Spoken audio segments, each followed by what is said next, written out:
The concept of jinn has evolved significantly from its earliest origins in ancient Arabian folklore to its contemporary understanding within Islamic theology and modern pop culture.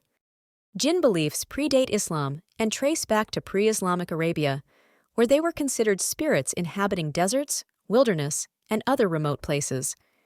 Ancient Arabs believed in multiple deities and spirits, including jinn, who were thought to be responsible for natural phenomena like storms, disease, and luck. Jinn were seen as supernatural beings capable of possessing or influencing humans, and were both feared and respected. With the rise of Islam in the 7th century CE, jinn became incorporated into Islamic theology. The Quran acknowledges the existence of jinn and emphasizes that, like humans, they are creations of God. However, they were made from smokeless fire, while humans were made from clay. The Quranic understanding of jinn imbued them with free will, meaning they could choose to worship God, as some did and were referred to as Muslim jinn, or rebel against him, similar to humans. One of the most famous jinn in Islam is Iblis, who refused to bow to Adam and was cast out of paradise, becoming Satan or Shaitan in Islamic belief. Jinn play a significant role in Islamic theology, as they are mentioned in several key passages of the Quran and Hadiths, sayings of the Prophet Muhammad.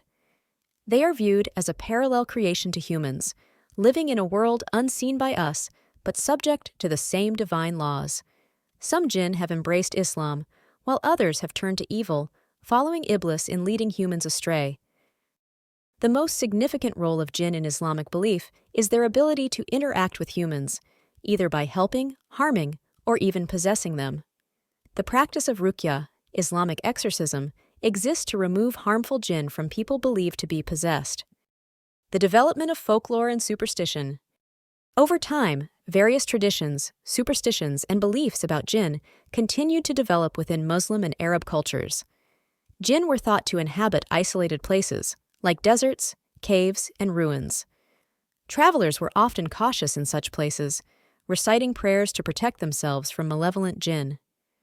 The idea of jinn as tricksters, shapeshifters, or even wish-granters began to take shape in later folklore.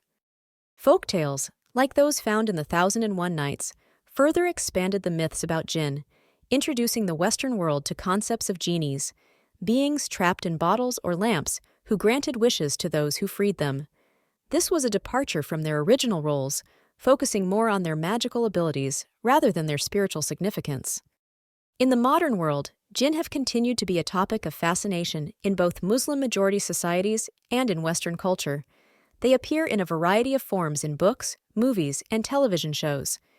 In many parts of the Muslim world, belief in jinn remains widespread, with people attributing unexplained events or mental illness to their influence. The Western concept of genies, popularized through movies like Aladdin, is largely romanticized and has stripped much of the complexity and fear associated with jinn in Islamic and Arab traditions. Nevertheless, the jinn continue to be invoked in discussions of the supernatural, the occult, and even conspiracy theories about unseen forces influencing the world.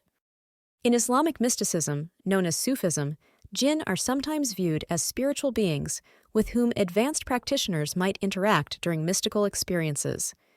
This reflects the diversity of thought regarding jinn across different sects and interpretations of Islam.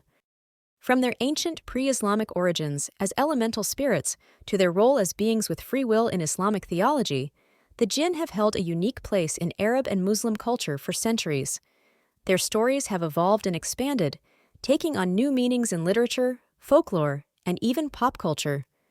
Whether seen as fearsome tricksters, spiritual beings, or forces of good and evil, jinn continue to capture the human imagination, blending the worlds of the seen and unseen.